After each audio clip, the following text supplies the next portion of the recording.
മോനെ, അദ്ദേഹത്തിന് വല്ലതും? മീരയുടെ മുമ്പിൽ വെച്ച് പറയുന്നത് ശരിയല്ലാന്ന് തോന്നി.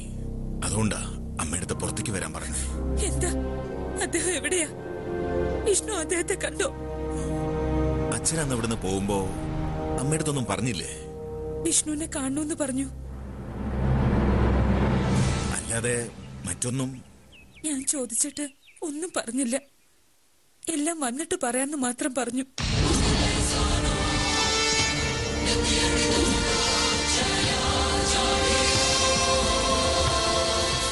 എന്താ? എന്തിനാ അച്ഛൻ മോനെ കാണാൻ വന്നത്? ഒരിക്കലും അമ്മയും മീരയും അറിയരുതെന്ന് അച്ഛൻ എന്നോട് പറഞ്ഞത്. പക്ഷേ നിങ്ങളുടെയൊക്കെ വിഷമം കാണുമ്പോ ഒന്നും എനിക്ക് പറയാതിരിക്കാൻ കഴിയുന്നില്ല. എന്താ? എന്താണെങ്കിലും എന്നോട് പറ. അച്ഛൻ മകളുടെ അടുത്തേക്ക് പോയിരിക്കുക. മകളുടെയോ? ഏത് മകള്? അത് പിന്നെ അച്ഛന്റെ അമ്മയുടെയും രക്തത്തിൽ പിറന്നൊരു മകളില്ലേ? അഞ്ജലിയുടെയോ? അതെ.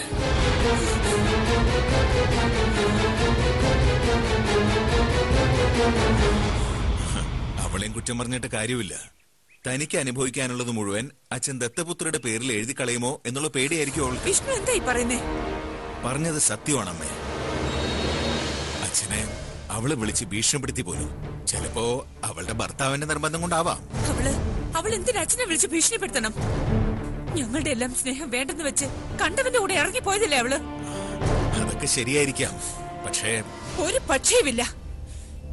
ഞങ്ങളെ ധിക്കരിച്ചിറങ്ങിപ്പോയ അന്ന് മുതൽ അവൾ ഞങ്ങളുടെ മകളല്ല.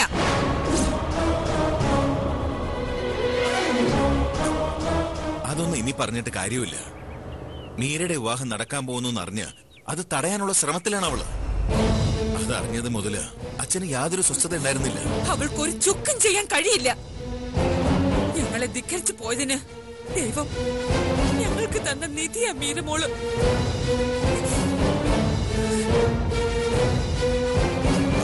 എന്തായാലും അച്ഛനെ അവളും അവളുടെ ഭർത്താവും ചേർന്ന് തടവിലാക്കിയതാ വരാണ് സാധ്യത. തടവിലാക്കാനോ? അച്ഛൻ വരാതെ വിവാഹം നടക്കില്ലല്ലോ. അച്ഛൻ വരും. അവള് വിചാരിക്കുന്ന പോലെ ഒന്നും നടക്കില്ല. ഇവിടെയായിരുന്നെങ്കിൽ നമുക്ക് എന്ത് വേണമെങ്കിലും ചെയ്യാമായിരുന്നു. ഇതിപ്പോ അമേരിക്കയിലായ സ്ഥിതിക്ക് കേസ് കൊടുക്കണം. സ്വന്തം മകൾ അച്ഛനെ പൂട്ടിയിട്ടിരിക്കുന്നു വിവരം അറിയിച്ചാൽ ഏത് രാജ്യത്തായാലും അവർ കണ്ടുപിടിച്ചോണ്ട് വരും. പക്ഷേ ഇപ്പൊ പോലീസിൽ വിവരം അറിയിക്കുന്നത് ബുദ്ധിയല്ല. അത് ചിലപ്പോ അച്ഛന്റെ ജീവന് തന്നെ അപകടമായെന്ന് വരും. നിങ്ങളെല്ലാം പുല്ലുപോലെ വലിച്ചെറിഞ്ഞു പോയവളാണ് അഞ്ജലി. ആ സ്ഥിതിക്ക് അവൾ അച്ഛനെ തടവിലാക്കുന്നവരെ നമ്മൾ അറിഞ്ഞു എന്ന് അവൾ അറിഞ്ഞാല് അവള് ചിലപ്പോ അച്ഛനെ തന്നെ ഇല്ലാതാക്കും.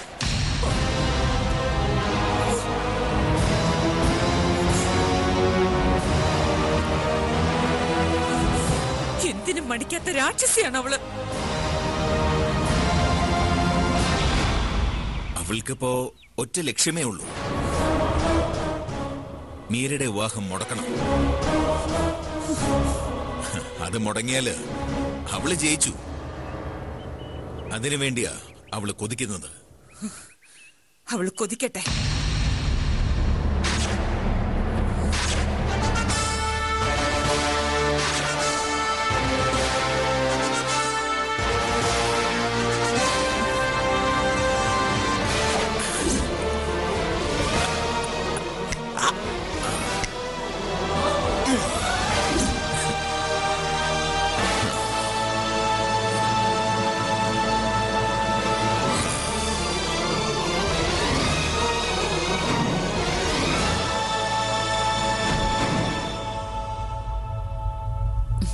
എവിടെ വിഷ്ണുവേട്ടൻ?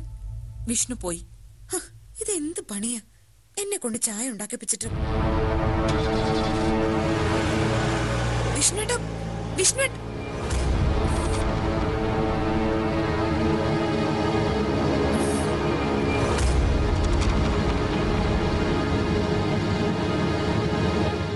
പാവം അച്ഛനെ കണ്ടുപിടിക്കാനുള്ള തത്രപ്പാടില്ല വിഷ്ണുവേട്ടൻ. അച്ഛൻ വരുമ്പോ വരട്ടെ. എന്തായി പറയുന്നേ?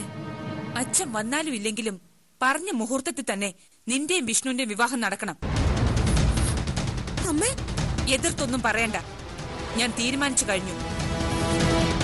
അച്ഛൻ എവിടെയാ എന്താണെന്നൊന്നും അറിയാതെ. അച്ഛൻ എവിടെയായാലും നിനക്കെന്താ? അതെന്താ?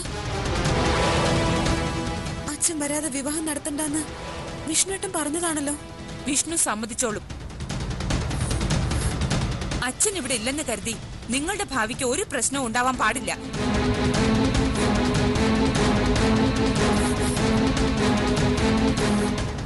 അമ്മേ, അമ്മ എന്തൊക്കെയായി പറയുന്നേ? പറയുന്നത് അമ്മയാണെന്ന് മാത്രം കരുതിയാ മതി. അമ്മ, അച്ഛൻ വരാതെ എന്നെ കൊണ്ട് വയ്യമ്മ. മോളെ, അച്ഛന്റെ മനസ്സ് അതെപ്പോഴും നിന്റെ കൂടെ ഉണ്ട്. ആ മനസ്സ് ഈ അമ്മയോളം മറ്റാർക്കും അറിയില്ല. അതുകൊണ്ട് അച്ഛന്റെ സ്ഥാനത്ത് നിന്ന് ഈ അമ്മ പറയുക, മോളെ കല്യാണത്തിന് തയ്യാറാവണം. എന്താ ഇപ്പൊ ഇങ്ങനൊരു മനംമാറ്റം? അതെനിക്ക് അറിയണം. അതൊക്കെ അമ്മ പിന്നീട് പറഞ്ഞു തരാം. ഇപ്പോ നീ എന്നെ അനുസരിക്കണം. നിശ്ചയിച്ച മുഹൂർത്തത്തിൽ തന്നെ നിന്റെയും വിഷ്ണുവിന്റെ വിവാഹം നടക്കണം. എനിക്ക് വയ്യ അമ്മ. അപ്പോ അഞ്ജലിയെ പോലെ നീയും ഞങ്ങളെ ധിക്കരിക്കാനാണ് ഭാവമല്ലേ? അമ്മ, ഞാൻ അവള് സ്വന്തം ഇഷ്ടപ്രകാരം വീട്ടിൽ നിന്ന് ഇറങ്ങിപ്പോയതിന്റെ വിഷമം ഞങ്ങൾ മറന്നത് നിന്നെ കിട്ടിയപ്പോഴാണ്. ആ നീ കൂടി അമ്മയോട് അങ്ങനെ കാട്ടരുത്. അമ്മ, അച്ഛൻ അമ്മയല്ലേ പറയുന്നത്? നിന്റെ വിഷ്ണുവർദ്ധന്റെ വിവാഹം നിശ്ചയിച്ച മുഹൂർത്തത്തിൽ തന്നെ നടക്കണം.